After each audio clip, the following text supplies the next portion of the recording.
morning. I'm Jess Coburn, CEO of Applied Innovations, and today I have with me Devin Burke, who's a well-renowned health and wellness coach. I believe one of the top 25 health and wellness coaches in America. For those that don't know, my name is Jess Coburn. I'm CEO of Applied Innovations. Applied Innovations is a managed cloud, IT, and cybersecurity company. We help businesses identify risk and address it before it becomes a problem. One of the things that we do is help them with their computers. But today, so many businesses are finding challenges dealing with everything that's going on around social distancing and the coronavirus that I've taken upon myself to interview various experts in various areas with information that I felt would be useful to business owners, CEOs, and business leaders, as well as their employees, to talk about the things that are going on in their life. Our health and wellness is definitely one of those. So I'd like Devin to kind of speak about himself and what he does. Good morning, Devin. Good morning. Thanks for having me on your show, Jess. I appreciate it. It's a very timely conversation here. And so a little bit about me. My name is Devin Burke. I work with high achievers. I help them do deep work on themselves and prioritize what their focus on is, and specifically their health and wellness, so that they can show up with more peace, power, and presence.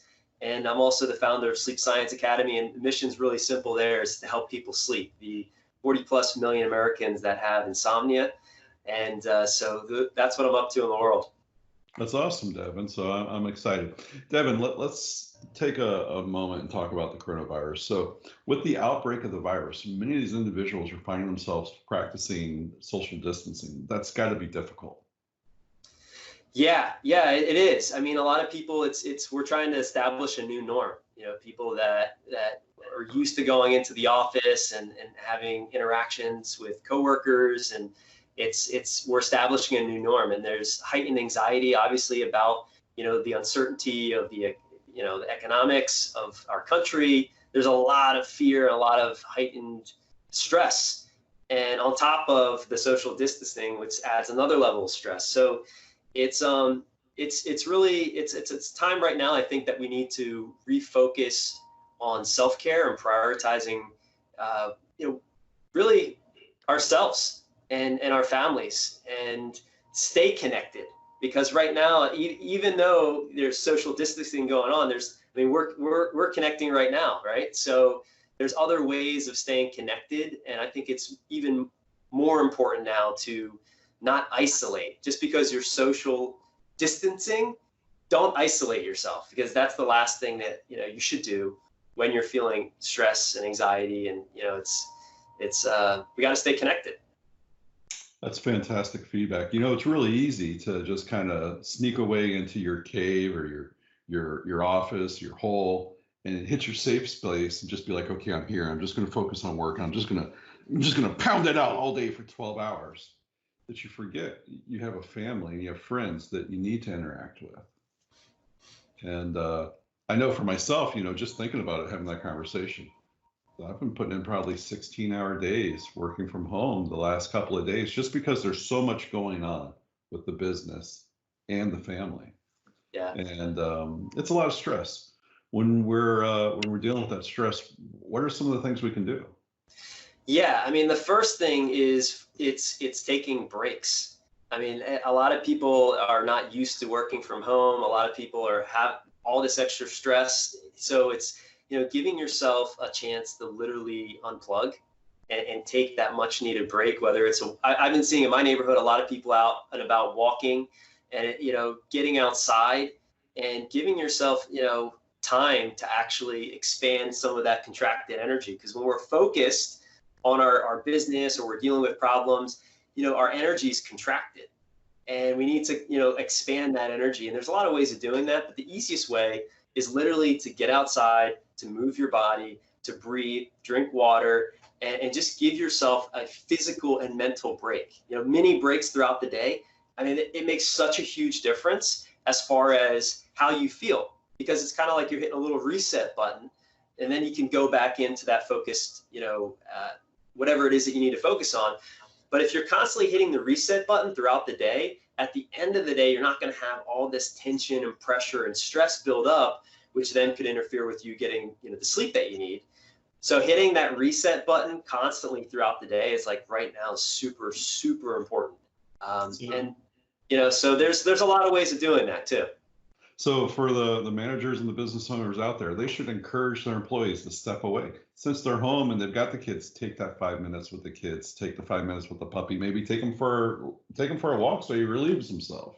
100%. I think it's so important. And, even setting like a timer, and giving yourself a timer to, remind yourself to take a break is super important right now. Yeah. In your opinion, how often should we be breaking? It really depends on the person, but at least every hour at the very minimum, I would say. For me personally, I do 30-minute blocks. So I'll be focused for 30 minutes and then, I'll take a break. And depending on the type of work that you do, how mentally taxing it is, and sort of is it creative work or is it what type of work it is? That kind of depends. But, I think everybody can have a sense of when they feel that kind of tension and stress build up in their mind, body, and you start to kind of maybe get a little fuzzy, or you just kind of get a little anxious or whatever. That's the time. That's your mind, body saying, hey, it's time to hit the reset button.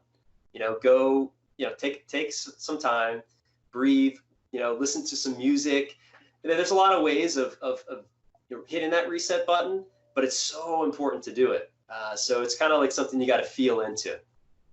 Good. That's great advice. What about connecting with other people? How can we connect with other people when we're still social distanced?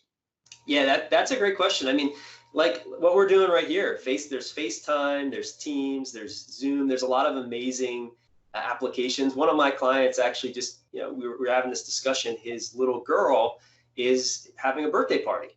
And obviously they're not bringing all the kids to the birthday party. So they're doing a virtual birthday party, which is amazing.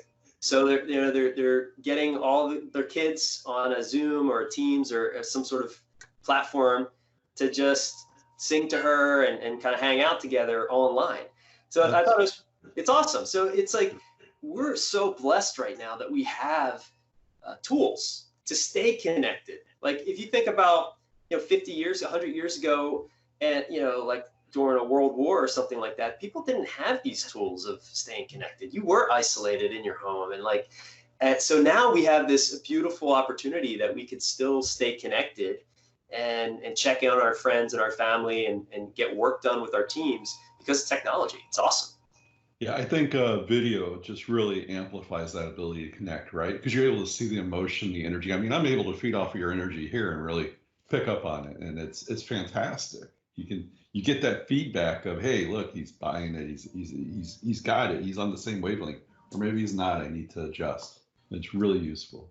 Yeah, video right now is 100%. I couldn't agree with you more, Jess. So that's so important to be able to see the person you're speaking with. It does add a different dynamic just than over the phone. It's like you're actually kind of feel like you're there with the person.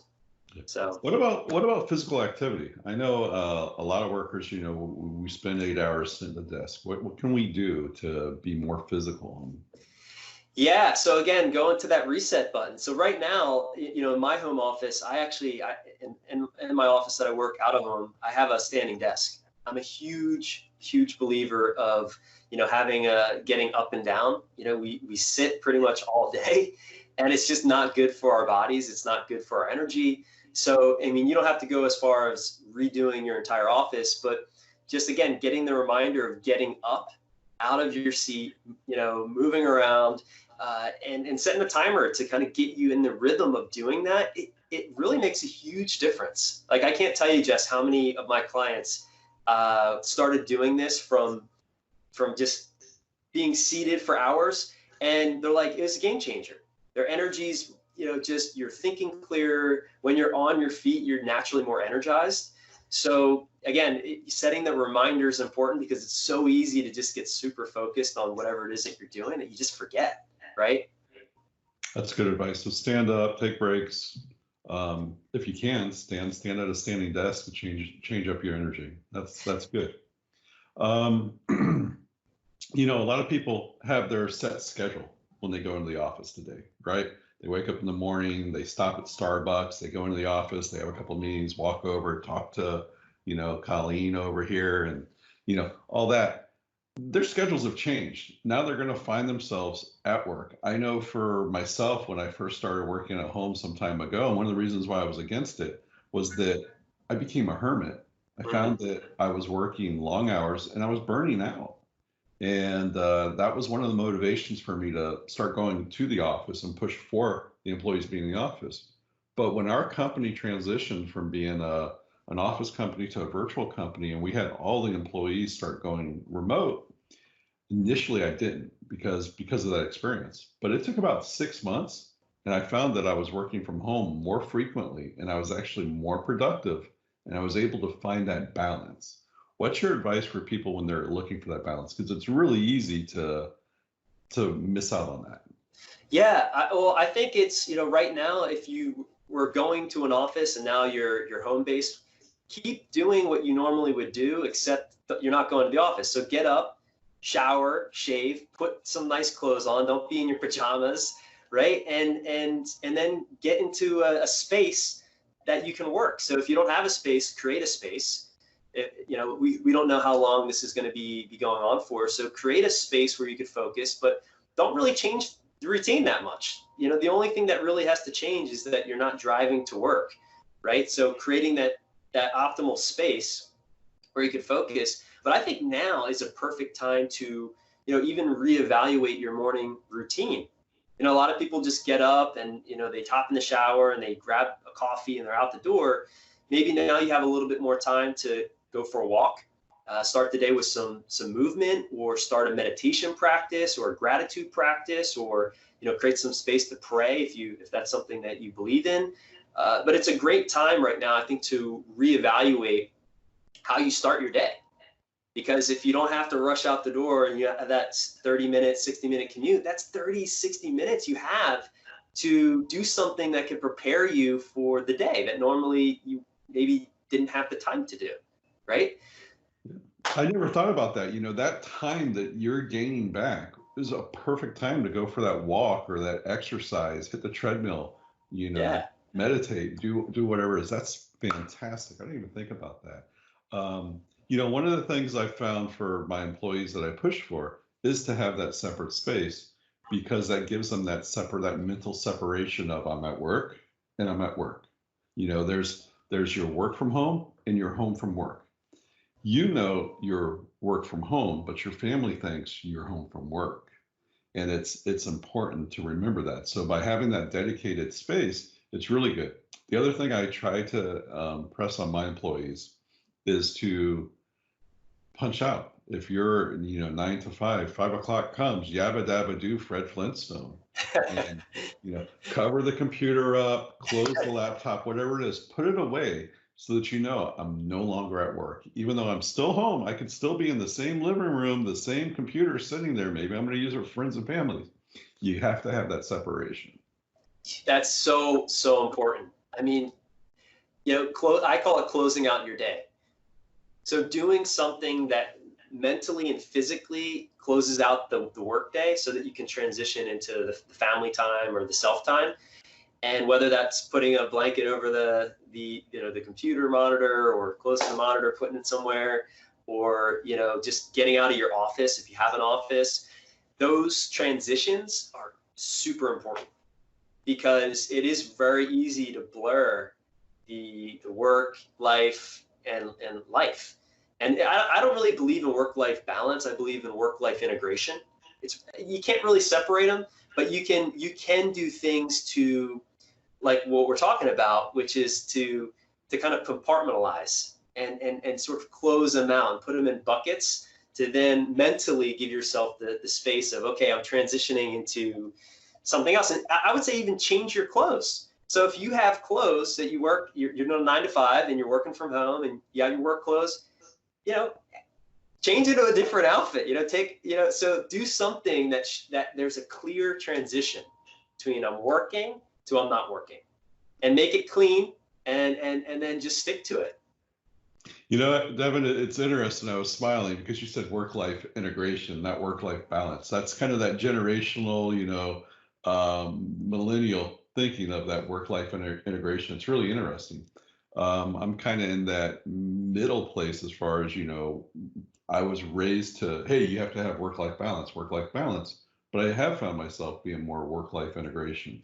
Um, I know a lot of business owners believe in work-life balance and not work-life integration. Can you kind of talk a little bit more about work-life integration and how you manage that and how they should think about that and think about the way that their employees are thinking? Because I believe a lot of their employees are going to think the same way you are, whereas they're going to think the same way as me. They're looking for balance, but the employees want integration.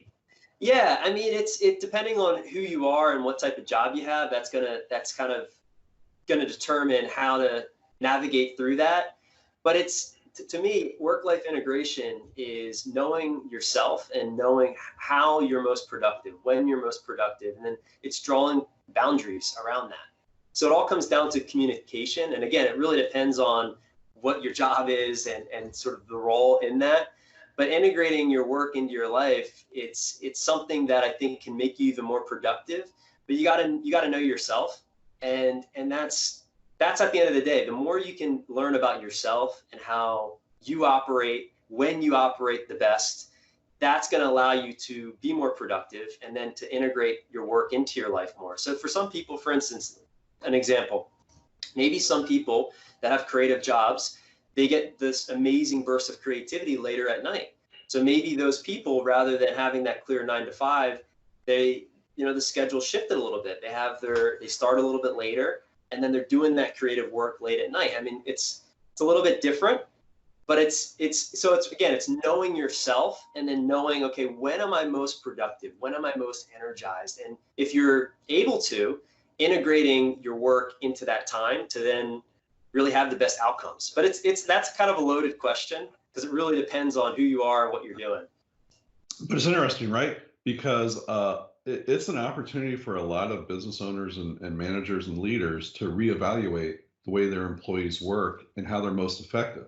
I mean, when we take an employee out of his house and we put him in the office, we put him in the cube. Oh, I don't know what in the world that is. When we take them in, that's the school board calling me, letting me know probably that there's free school lunch. Give me a second here. All right. So yeah, apparently there's free school lunch today. They want to make sure. That's but good. Anyway, which is important, and I hope that people are taking advantage of that need it. But when we take an employee and we take him out of his home and we bring him into the office, we put him in the cube, we're kind of taking that round peg and putting it in that square hole. But it's working because we're able to control the square hole and control the peg when we have him there. Now that that peg's back in his natural element, we need to remember, hey, we might be able to get more out of this employee if we're a little more lenient and a little more understanding when we adjust. Let's be a little bit more flexible in these times. We may find huge benefits in it. May not work, but I'm betting dollars to donuts, it's going to work better. Yeah, and that's really interesting that you bring this up because I think that a lot of people are going to find that. And a lot of jobs that maybe before they wouldn't have the ever think about allowing their employees to work from home are going to realize like, hey, maybe this isn't such a bad thing. Maybe we can be a little bit more flexible with, having people work from home because they're getting even more done. And I think I'm really interested in seeing how that pans out and kind of what companies do after this whole kind of shit. It'll be interesting. It's an experiment, right? Yeah, it's exciting. It is exciting. For myself and for my employees, it was one of the best things I ever did. Absolutely one of the best things I ever did. My employees are more productive. We're working the way our customers work. We're prepared for this in a way that we may not have been prepared before. For us, it's business as normal. Everyone else is, oh my God, we have to get a VPN. We have to do this. We have to do that. It's business as normal. And because we're a South Florida-based IT company, we're aware of hurricanes, and we know on an annual basis that our customers are going to have to do this. We've already prepared our customers for this too. For them, it was that initial 30 minutes or so. They're good, man. We check in on them every couple of days, make sure everything's good. People aren't having problems. They're happy. We had a couple employees that had to take their computer home because their office computer could do things their home computer couldn't do. It was easy. It was no problem. But this has been great. Let's talk about sleep, because I know that's kind of a big deal for you these days. Yeah. What can we do to get better sleep these days? Yeah, so it all comes down to just managing stress. the number one reason that most people have issues with their sleep is because they don't understand how to healthily deal with stress. So really the conversation becomes, what can we do to better manage stress? Because that really, if you are, I call it mastering your stress, because I don't think managing is enough. Managing is kind of dealing with stress when it happens. Mastering stress is training your body and having techniques and strategies to prepare for stressful events. That's when you become a master. So having a practice like a meditation practice, a mindfulness practice, does wonders for your productivity, your energy, and your sleep. And the fact of the matter is, when you don't get the sleep you need, that increases your stress. So there's a bi-directional link between sleep and stress. So how do you get off that bi-directional sort of vicious cycle of, I'm stressed, so I'm not sleeping, and I'm not sleeping, so my stress is going up? It's, you deal with the stress. So, for a lot of people in the moment, like we talked about, moving your body is a great way of releasing tension and pressure from the body. Meditating is, I'm a huge believer in mindfulness and meditation. And the one that I love the most, the app, there's great tools to learn how to do this. And it's not something that monks do. It's just like, this is 21st century. This is, I think everybody needs to have a practice like this. And Sam Harris has an app called Waking Up. Awesome. Amazing mindfulness training.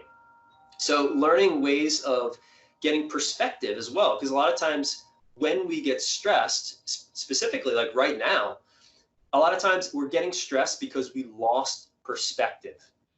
So having ways of reeling yourself in when you lose perspective, and how do you do that, is you ask yourself better questions. So a lot of people are right now are, what if this, or what if that, what if the economy goes even worse, or what if I lose my job, or what if that what if question is a dangerous question. So when you find your mind starting to go into these, I call them a mind rev, where what if this, and then it stacks, well, if that happens, and what if that? It's like, first notice the thinking around it as unintelligent, right? And then get perspective. And that says, take a minute to actually think, well. So Devin was right in the midst of a fantastic point. And literally I was like, this is it. This is the piece. And then the video froze and we lost him.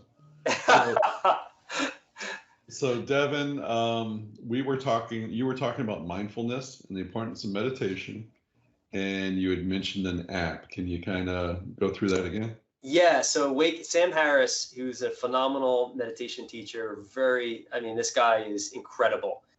His background is extraordinary. He has an app called Waking Up, and right now you can download the app and get a month free, which is fantastic. And he's just a fantastic teacher.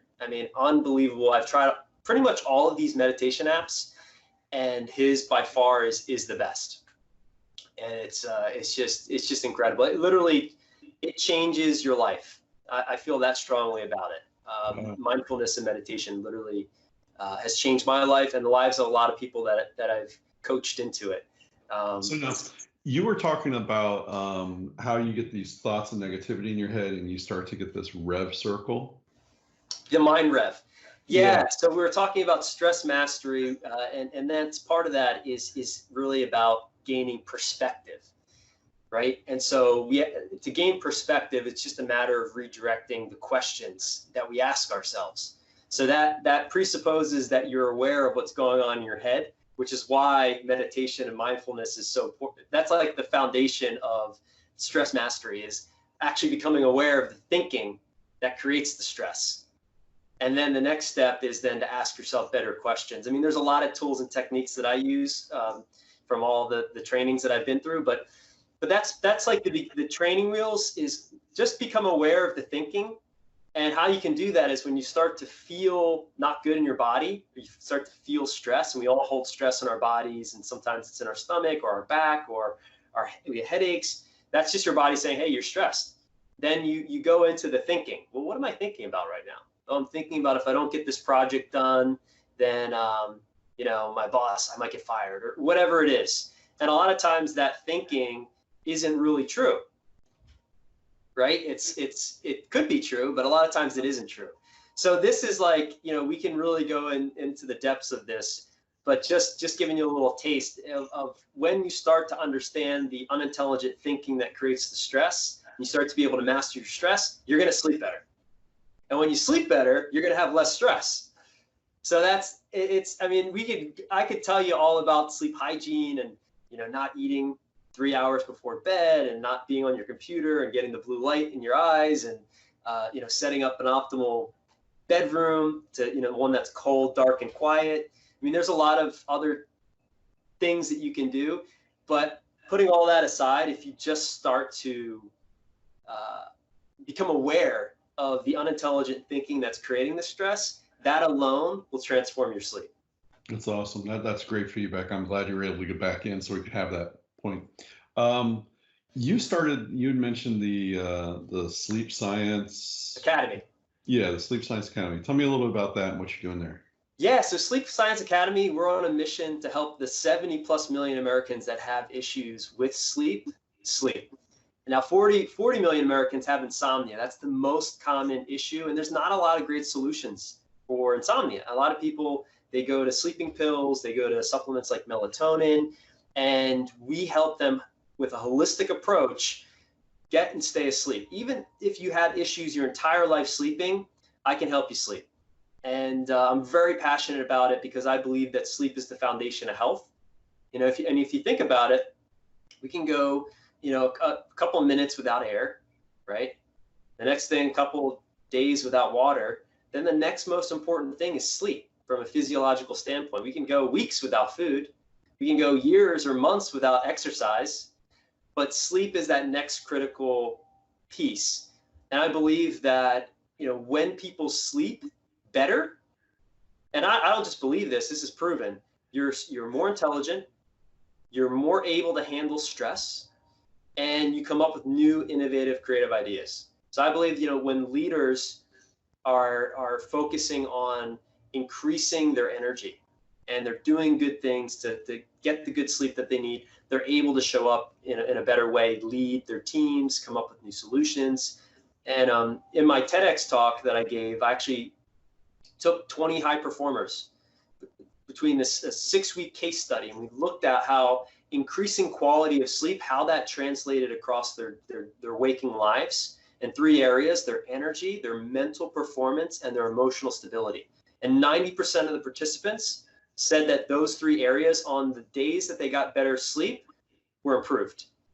So there's a really strong correlation, and it's the sleep science. Actually, I mean, when you really look at the science around sleep, that's what got me so passionate about it, because now there's actually real data, real science that shows when you're not sleeping, you are not cognitively showing up the same way. You're actually a lot of times showing up like you're drunk. And you go to a party and you ask somebody that's drunk, oh, you feeling pretty good? And a lot of times, no, I'm fine. Same with sleep. You don't realize that you're not fully energized. You're not fully present. You're not bringing those ideas to your company or your team. And that changes when you get sleep. Cool. And where can people find out more about the Sleep Science Academy?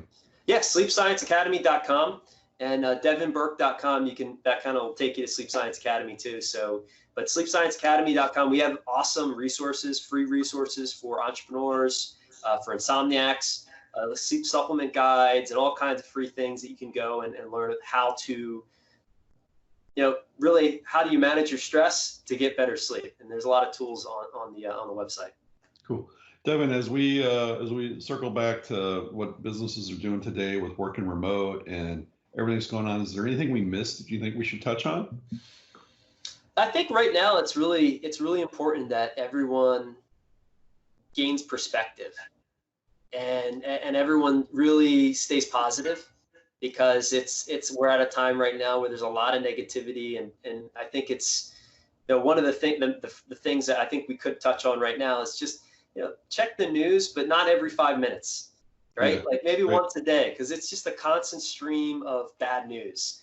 And right now, I think everyone, especially leaders and business owners, really need to step up and be leaders and be examples to their employees and their communities and their families of strength and certainty, and not fear and uncertainty, which I think it's easy to fall into that when you listen to what's going on in the news. So that's the only last little bit I'll throw in here. That's great. I think that's the perfect place to end it. Devin, I appreciate everything. Thank you for taking the time to do the video twice. And hey, you know, technology, these systems are just getting overwhelmed. So who knows what happened? But that's probably what happened. I think that I know we've seen issues with we're using Microsoft Teams. We've seen issues where at the beginning of Microsoft Teams, the video quality isn't that great, but that it kind of dials in. I think I've had another issue where someone called in on the phone and actually couldn't get in using the phone system.